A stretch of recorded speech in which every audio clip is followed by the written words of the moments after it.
I never imagined that maintaining my property would put me at the center of a neighborhood scandal. But living under an HOA, you learn quickly. Even the most harmless things can turn into a battlefield. In my case, it was a well, an old, deep water well located on a corner of my land. I inherited it when I purchased the property 5 years ago. Back then, I thought it was just an old relic from when this land was part of a farm. I didn't realize how important it really was. The well wasn't just mine. It supplied water to 9 homes in our community, including the HOA board presidents. There was a legal agreement recorded decades ago that allowed shared use. However, maintaining the well, paying for the pump upkeep, testing water safety, and handling emergencies fell on me alone. I didn't mind. I liked knowing that the water flowing through our taps was clean, natural, and independent from the city utility. But that changed when a new HOA board was elected. The new board president, a woman named Linda, believed that everything inside neighborhood borders should fall under HOA authority. She was the type who measured grass with a ruler and fined people for leaving their trash bin visible for more than 10 minutes.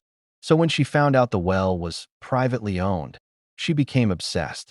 One afternoon, I received a letter taped to my door, bold, official-looking print demanding that I hand over operational control of the community water supply to the HOA. According to her, the well was a communal asset, and having it outside HOA jurisdiction was a safety risk. She also wanted me to start paying the HOA an annual utility tax for shared water distribution. I laughed at first. Then I read the last part. Failure to comply will result in the HOA seeking legal authority to shut down the well permanently. I stared at the letter for minutes. Shut down the well? Did she not realize that their own homes depended on it? I reached out to some neighbors quietly. Most had no idea where their water came from. They just assumed the HOA handled it. When I explained the truth, shock rippled through the community. But fear of the board ran deep. They didn't want to get involved. I decided I wasn't going to let my family's water, or anyone's, be used as a bargaining chip. If Linda wanted to fight, I was going to be ready. And I was right to prepare, because things got much worse. The board's power play. I thought the letter was an empty threat, the kind of thing the HOA uses to scare residents into compliance. But I underestimated Linda.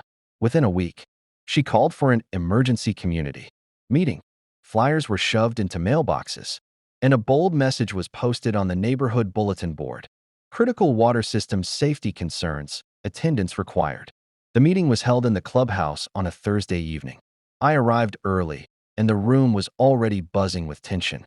Neighbors whispered to each other, unsure what was happening, and most of them looked nervous, because when the HOA held a mandatory meeting, it usually meant more rules, more fees, or more trouble. Linda stood at the front like she was hosting a courtroom, not a neighborhood discussion. She tapped a stack of papers dramatically and began her presentation. She didn't mention me by name at first. Instead, she described the well as an unregulated, privately controlled water source posing unknown health risks to the community. I felt the room shift, murmurs, worried eyes, uncertainty. Then she turned toward me and said, and currently, one resident maintains full control over this critical resource without HOA oversight. Every head turned to me. I stood up slowly. That well has been tested and maintained according to state standards for over 30 years, I said.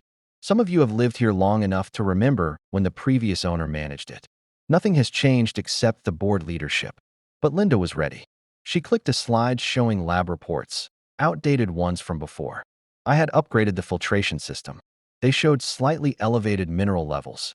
Nothing dangerous, but enough to spark fear. Do you want your children drinking contaminated water? She asked dramatically. A few parents shifted uncomfortably. I could feel the doubt forming. I pulled out current lab reports, stamped and certified from just last month. Here are the latest tests.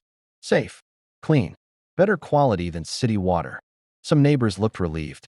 Others looked annoyed at being manipulated. But Linda wasn't finished. She proposed a vote. The HOA would assume ownership and control of the well. They would enforce monthly fees for its usage and maintenance. And if I refused, the HOA would petition the county to shut the well down. My jaw tightened. They were trying to force my hand. I reminded the room of the legally recorded easement agreement, the document proving not only that the well was mine, but also that shutting it down would leave everyone without water until they paid thousands to connect to the municipal line. A silence rolled through the crowd. Linda's smile tightened. She realized she wasn't going to win easily, but the board had more moves planned, and I soon learned they were willing to get dirty. When they tried to cut the water, after the meeting, I could feel the neighborhood dividing. Some people supported me, thankful that I maintained the well and kept the water free. Others, mostly those who feared the HOA, avoided eye contact, afraid of being seen on my side. And then there were the few who fully backed Linda. They believed any part of the community not controlled by the HOA was a threat to order.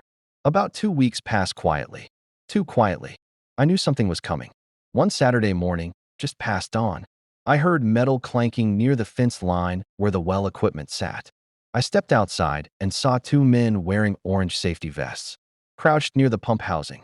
One held a wrench. The other had a bolt cutter. I walked straight toward them. "Can I help you?" I asked, trying to keep my tone calm. They avoided eye contact. "We've been contracted by the HOA to shut down this system for inspection." "No, you haven't," I replied. They hesitated. It was clear they weren't professionals. Probably day laborers hired off a classifieds app.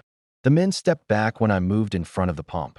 "Look," one of them muttered, "we don't want any trouble. We were told the owner had already approved this." "I am the owner," I said. Their eyes widened. They left immediately, no argument. But the message was clear. The board was trying to shut down the well behind my back. I documented everything: photos, video, timestamps. Then I emailed the entire HOA board. Any attempt to interfere with the well is a criminal offense under state utility tampering laws. Next time, I involved the sheriff. An hour later, Linda called me. No greeting. No attempt at courtesy. "You're being dramatic," she snapped. "We have the right to inspect any shared resource." "You don't have the right to trespass," I replied. "And you don't have the right to sabotage our water supply." She exhaled sharply. "If you continue being uncooperative, we'll escalate." I hung up without responding. The next few days were tense. Cars drove slowly past my property. People lingered near the pump house like they were waiting for something to happen.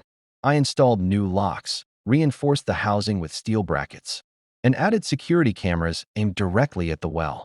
Then, one night, around 1:30 a.m., the cameras picked up movement.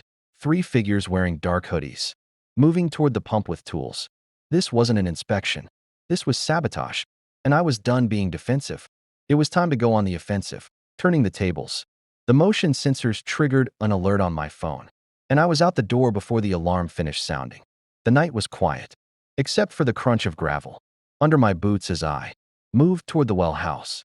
The figures hadn't noticed me yet. They were too focused on the lock, one of them hammering at it while another held a flashlight. I hit the floodlight switch. The entire yard lit up, bright as daylight. They froze. "Step away from the pump," I said, firm and loud. One of them spun around, and I recognized him immediately. It was Mark, the HOA treasurer. The other 2 were younger men I didn't know. For a moment, nobody moved. Then Mark cleared his throat and tried to look authoritative. "We're conducting an emergency safety shutdown," he said. "At 1:30 in the morning?" I asked. Silence. I raised my phone and showed him the camera feed recording everything. "This is attempted utility sabotage. You can go to jail for this." The 2 younger guys backed away instantly and ran. Mark stayed, trying to salvage his pride. "You brought this on yourself," he muttered. "You should have cooperated." I stepped closer. "You just tried to illegally cut off the water supply to your own home. Do you realize how insane that is?" He didn't answer. He walked away, shoulders rigid, without another word. The next morning, I went straight to the County Water Authority with my documentation, the easement records, the maintenance receipts, the lab reports, and the footage of the sabotage attempt. The representative reviewed everything, eyebrows slowly rising. "You're in the clear," she said. "And based on this video, the HOA violates state law if they interfere again. If they try anything else, call law enforcement immediately." That was exactly what I needed.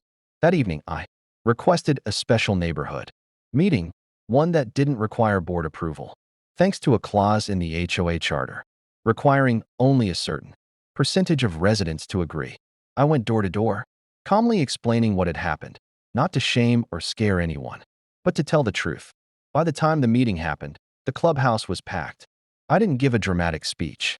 I simply laid out the facts, the footage, the documents, the late-night sabotage attempt, and then I explained what would happen if the well was ever shut down. Every home would lose water instantly, and connecting to city supply would cost thousands per household. Gasps, anger, whispering, a shift in the room.